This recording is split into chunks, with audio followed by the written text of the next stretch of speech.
ये खुद आम आदमी पार्टी ने ये कहा था कि एक एक करके कई नेताओं को गिरफ्त में लिया जाएगा, जिसमें सत्येंद्र जैन, मनीष सिसोदिया, संजय सिंह के बाद अरविंद केजरीवाल का नंबर था और अरविंद केजरीवाल की गिरफ्तारी के बीच में ही मोहल्ला क्लिनिक का मामला रखेंगे।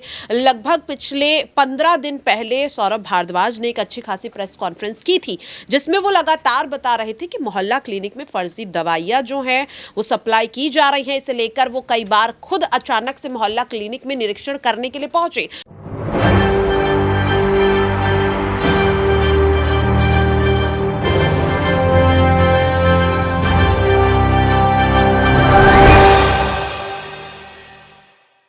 नमस्कार, SPN 9 न्यूज आप देख रहे हैं। आपके साथ मैं हूं अक्षय अग्रवाल। स्वागत है आप सभी का SPN 9 न्यूज के खास पेशकश में 2024 का चौकीदार कौन।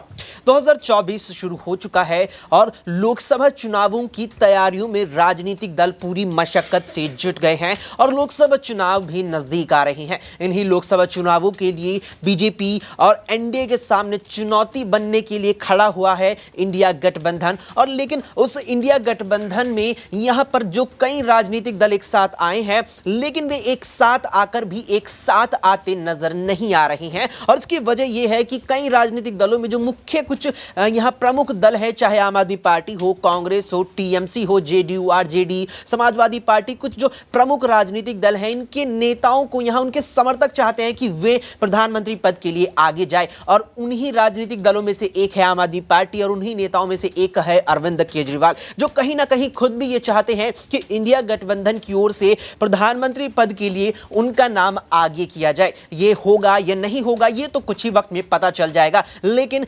2024 में देश के चौकीदार यानी कि प्रधानमंत्री बनने का सपना कहीं ना कहीं लेकर आगे बढ़ रहे अरविंद केजरीवाल के सामने जो चुनौतियां आ रही हैं वो कम होने का नाम नहीं ले रही है। एक और जिस तरह अरविंद केजरीवाल और उनके नेताओं के पीछे ईडी और सीबीआई पड़ी हुई है, दिल्ली के कथित शराब घोटाले में आरोपी उनके नेताओं को लगातार बनाया जा रहा है। ऐसे में यहां अरविंद केजरीवाल पर भी दिल्ली के कथित शराब घोटाले में आरोपी बनकर उनकी गिरफ्तारी के जो संभावना है वो भी बढ़ती जा रही है। लेकिन इस सब के बीच एक और बड़ा झटका आम आदमी पार्टी को लगा है। दरअसल शुक्रवार को दिल्ली के आम आदमी मोहल्ला क्लिनिकों में यहां डॉक्टरों की कम उपस्थिति और नकली दवाइयों को लेकर के जो मामला उठ रहा था, उसको लेकर के दिल्ली के उपराज्यपाल वीके सक्सेना ने गृह मंत्रालय से सिफारिश की कि इस पूरे मामले की सीबीआई जांच कराई जाए। और फिर शुक्रवार को गृह मंत्रालय ने इस मामले की जांच के निर्देश सीबीआई को दे दिए हैं। ऐसे में माना जा रहा है कि दिल्ली सरकार के स्वास्थ्य मंत्री सौरभ भारद्वाज इस मामले में फंस सकते हैं। जिस तरह से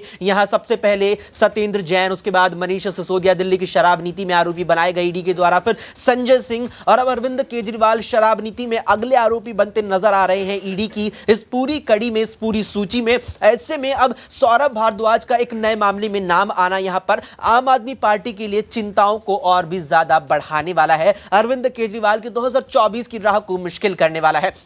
बता दें तमाम दर्शकों को कि अरविंद केजरीवाल के सामने मुख्य लक्ष्य दिल्ली की 7 लोकसभा सीटें और उनके साथ में पंजाब की 13 लोकसभा सीटों को साधना है। लेकिन जिस तरह से यहां पर जो केंद्रीय जांच एजेंसियां जांच कर रही है, चाहे यहां पर शराब नीति हो, चाहे यहां पर अब आम आदमी मोहल्ला क्लिनिक का मामला हो या यहां पर शीश महल विवाद हो, उसके चलते अरविंद केजरीवाल और पार्टी की मुश्किलें बढ़ती नजर आ रही हैं, जो लगातार बढ़ती ही जा रही है। ऐसे में कई सवाल है जो इस पूरे मामले को लेकर, अरविंद केजरीवाल को लेकर, आम आदमी पार्टी को लेकर बढ़ते जा रहे हैं। साथ ही साथ कुछ सवाल गहरे होते जा रहे हैं और उन्हीं सवालों के जवाब न्यूज रूम में मौजूद अपने तमाम साथियों से जानेंगे। सबसे पहले यहां नाजमीन है मेरे साथ। नाजमीन से मैं सवाल लूंगा कि नाजमीन, पहले तो दिल्ली के जो कथित शराब नीति है उसमें एक एक करके पार्टी के नेताओं को आरोपी बनाया गया, फिर सरकार पर गाज गिरती है, सरकार के मंत्रियों को आरोपी बनाया जाता है।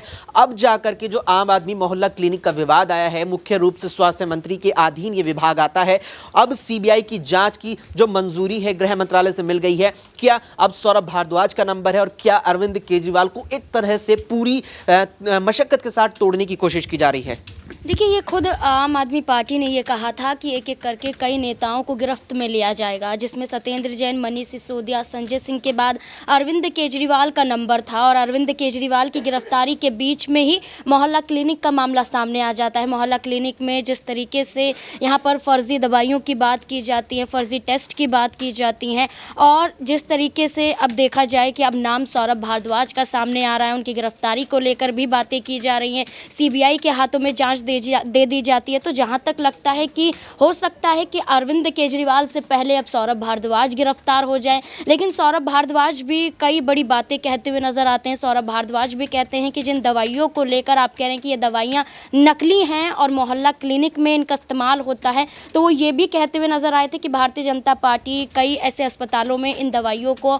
बेचती हुई नजर आती है, इन दवाइयों का इस्तेमाल करती है। तो क्या माना जाए कि जो आम आदमी पार्टी पर आरोप लगाए जा रहे थे, वही आरोप क्या भारतीय जनता पार्टी पर नहीं लगाए जाएंगे? तो बातें यहाँ पर देखी जाएं तो एक तरफ तो आरोप आम आदमी पार्टी पर लग रहे हैं, लेकिन सही तौर पर अगर जांच नहीं होगी और जांच से पहले ही आरोपी बना दिया जाएगा तो कहीं ना कहीं आम आदमी पार्टी तो आंदोलन करती हुई नजर आएगी। जो अब संजय सिंह को लेकर, अरविंद केजरीवाल को लेकर तमाम आम आदमी पार्टी के लोग यहाँ पर प्रदर्शन करने की बात करते हैं। तो अब देखना होगा कि सीबीआई के हाथों में जांच है, ये जांच कहाँ तक जाती है और क्या सौरभ भारद्वाज भी इसके तहत अब गिरफ्तारी के एक पायदान पर आते हुए नजर आते हैं। क्या संजय सिंह के बाद सौरभ भारद्वाज का नंबर लगेगा, ये तो जांच के बाद ही पता चलेगा। गिरफ्तारी की बात चल रही है, ऐसे में आपने संजय सिंह का जिक्र छेड़ा। छोटा सवाल संजय सिंह पर मैं लूंगा, जल्द ही उनकी पेशी फिर से दिल्ली के राजधानी कोर्ट में होने वाली है, न्यायिक हिरासत फिर खत्म हो रही है। क्या लगता है कि जिस तरह से पिछले 3 महीनों से लगातार न्यायिक हिरासत बढ़ा दी जाती है, क्या वही होता नजर आएगा?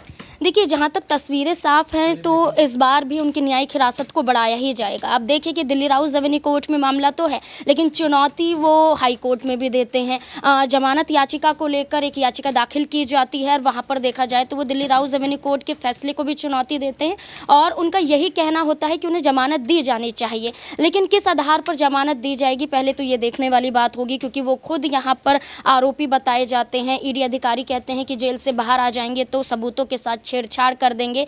तो जहां तक मुझे लगता है कि दिल्ली राउजधानी कोर्ट में फिर से सुनवाई होगी, फिर से तारीख आगे बढ़ाई जाएगी और मनीष सिसोदिया की तरह संजय सिंह को भी राहत नहीं मिलेगी। बिल्कुल, यहाँ पर तारीख फिर से आगे बढ़ा दी जाएगी। लेकिन एक तारीख यहाँ पर अब 5 जनवरी भी आम आदमी पार्टी को ध्यान में रहने वाली है, क्योंकि इस ही तारीख को गृह मंत्रालय ने यहाँ पर आम आदमी मोहल्ला क्लिनिक मामले में सीबीआई जांच के जो आदेश हैं वो दे दिए हैं। ऐसे में दौलत से जानेंगे कि दौलत, एक और मामला, सबसे पहले शीश महल विवाद हुआ, उसके बाद अब शराब नीति का मामला ऐसा रहा जिसने पूरी पार्टी की मानो कमर तोड़ करके रख दी, और अब एक और मामला आ गया है जिसकी जांच केंद्रीय एजेंसी के हाथ में जा चुकी है। क्या अब आम आदमी पार्टी बिल्कुल यहां पर पतन की ओर है?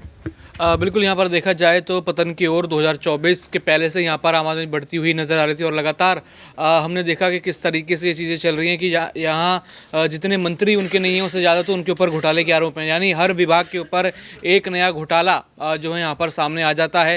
यहाँ पर देखा जाए तो अगर ये साजिश की बात अगर होती, जैसे आम आदमी पार्टी कहती है कि साजिश हमारे खिलाफ रची जा रही है, तो यानी एक घोटाला ही बहुत होता पूरी पार्टी का नाम खराब करने के लिए, नेता का नाम खराब करने के लिए। जैसे हमने पिछले समय देखा कि लालू यादव 4 घोटाले में फंसे, तो एक ही जो घोटाला था उसमें ही पूरी जो उनकी सरकार भी गिर गई, बाकी ये सब चीज़ें हो गई, उनका नाम पूरी तरीके से खराब हो गया, भ्रष्ट नेताओं में आ गया। और ऐसे ही अरविंद केजरीवाल की पार्टी पर भी यही संकट है कि हर डिपार्टमेंट में कोई ना कोई घोटाले की बात आ जाती है, चाहे वो परिवहन मंत्रालय हो, बस खरीदने की बात हो, चाहे वो शराब घोटाला हो, अब चाहे वो स्वास्थ्य मंत्रालय हो, चाहे मनीष सिसोदिया जिस तरह के शिक्षा मंत्री थे वो, और वो बड़े बड़े दावे करते थे, वहाँ पर भी कई बड़े खुलासे हुए, वहाँ पर भी कई बड़े घोटाले हुए। यानी देखा जाए तो पूरी तरीके से घोटाले में लिप्त अभी आम आदमी पार्टी नजर आ रही है और ऐसे में कहीं ना कहीं बचना जो है मुश्किल है, क्योंकि हर डिपार्टमेंट में घोटाले की बात सामने आ रही है और जांच यहाँ पर चल रही है।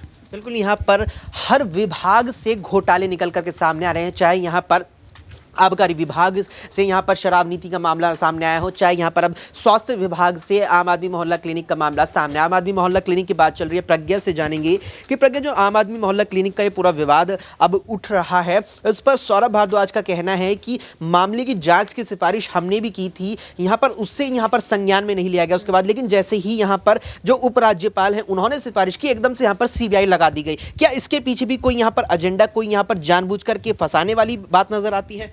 सवाल तो देखिए उठ रहे हैं, क्योंकि सिर्फ मोहल्ला क्लिनिक की बात नहीं है। जल बोर्ड घोटाले को लेकर भी मंत्री आतिशी सिंह ने कई बार रिपोर्ट अरविंद केजरीवाल के जरिए एलजी को सौंपी थी, और ये कहते हुए एलजी ने रिपोर्ट पर सुनवाई से या यूँ कहें कि विचार से इनकार कर दिया कि ये जो गलती है ये मंत्रालय की है, अधिकारियों की नहीं है।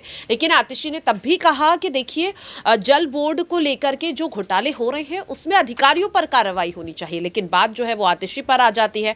और ऐसा ही सौरभ भारद्वाज भी कहते हुए नजर आ रहे हैं। आप देखेंगे लगभग पिछले 15 दिन पहले सौरभ भारद्वाज ने एक अच्छी खासी प्रेस कॉन्फ्रेंस की थी, जिसमें वो लगातार बता रहे थे कि मोहल्ला क्लिनिक में फर्जी दवाइयां जो हैं वो सप्लाई की जा रही हैं। इसे लेकर वो कई बार खुद अचानक से मोहल्ला क्लिनिक में निरीक्षण करने के लिए पहुंचे, उसकी तमाम वीडियोज हैं। और इसके बाद खुद सौरभ भारद्वाज ने बताया कि सबूतों के साथ उन्होंने एलजी के सामने रिपोर्ट पेश की थी, लेकिन उनकी रिपोर्ट को नजरअंदाज किया गया, तो कहीं ना कहीं साफ तौर पर सवाल उठ रहे हैं।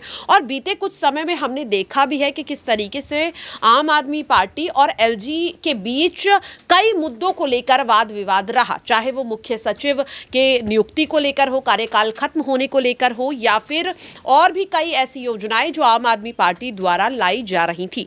तो सवाल ये है कि आखिरकार क्या वजह है, क्यों यहां पर एलजी लगातार आम आदमी पार्टी की हर पहल को सिरे से इनकार करते हुए नजर आ रहे हैं, और जब वही चीज वो खुद करते हुए भी नजर आ रहे हैं, तो कहीं ना कहीं सवाल ये है कि क्या वाकई में जानबूझकर एलजी को भी अब कंट्रोल किया जा रहा है। अब तक जांच एजेंसियों को लेकर आम आदमी पार्टी ये दावा कर रही थी, और अब एलजी पर भी सवाल उठ रहे हैं। तो मुझे ऐसा लगता है कि सौरभ भारद्वाज और आतिशी का ये जो तर्क है इसे नजरअंदाज नहीं किया जा सकता कि पहल हमने की थी और अब हमारे ऊपर ही कार्रवाई जो है वो करवाई जा रही है। तो सवाल अपने आप उठते हैं। सवाल तो अपने आप उठते हैं। आपने यहाँ पर जिक्र किया दिल्ली के जल बोर्ड घोटाले का। यहाँ पर एक तरफ शराब नीति का घोटाला आता है, एक तरफ जल बोर्ड घोटाला आता है, अब यहाँ पर आम आदमी मोहल्ला क्लिनिक का जो मामला है वो उठ रहा है। एक ही सरकार के इतने घोटाले निकल करके सामने आ रहे हैं। क्या वाकई में घोटाले लगते हैं कि है हुए हैं, या कोई साजिश वाकई में है कि लगातार एक के बाद एक करके नेताओं को यहाँ पर लगातार एक के बाद एक करके मामलों में फंसाया जा रहा है? देखिए शराब घोटाला जब सामने आया तब आम आदमी पार्टी शुरू से ही ये कह रही थी कि फर्जी मामलों में हमें फंसाया जा रहा है, लेकिन भारतीय जनता पार्टी बार बार कहती रही कि आखिरकार करोड़ों रुपए फिर कहाँ गए, क्योंकि ईडी सीबीआई साबित कर चुकी है।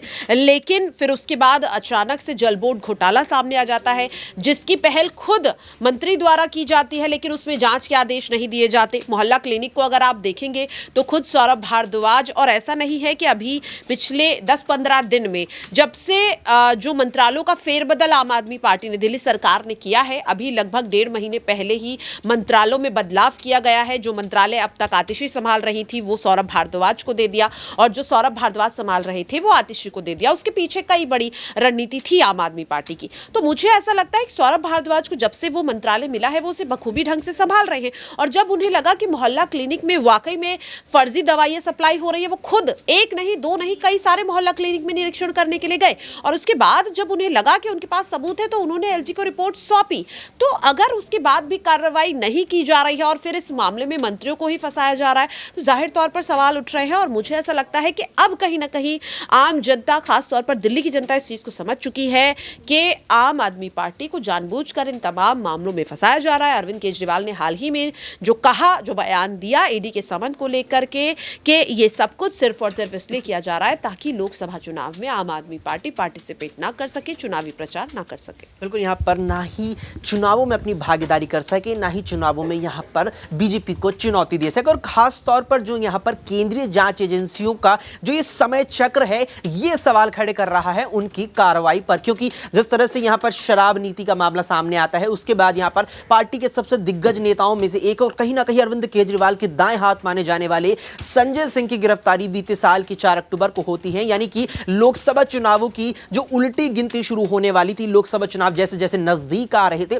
उससे पहले संजय सिंह की गिरफ्तारी होती है। और 2024 के लोकसभा चुनावों से पहले 2024 की शुरुआत में ही जिस तरह से यहां पर स्वास्थ्य मंत्री सौरभ भारद्वाज को इस मामले में कहीं ना कहीं फंसाए जाने की जो यहां चीजें निकल करके सामने आ रही है, वो कहीं ना कहीं सवाल फिर से खड़े कर रही है केंद्रीय जांच एजेंसियों के इस पूरे यहां पर समय चक्र पर। साथ ही साथ जिस तरह से गृह मंत्रालय ने बीते शुक्रवार को मंजूरी दी रही है कि इस पूरे मामले की अब सीबीआई जांच करेगी, तो उससे भी कहीं ना कहीं ये चीज निकल के सामने आती है कि क्या वाकई में अरविंद केजरीवाल और उसकी आम आदमी पार्टी को दबाने की साजिश की जा रही है। इस पर आपकी क्या कुछ राय है, हमें कमेंट बॉक्स में कमेंट करके जरूर बताएं। फिलहाल के लिए इस पेशकश में इतना ही। देश और दुनिया की तमाम खबरों के लिए आप देखते रहें SPN9 न्यूज।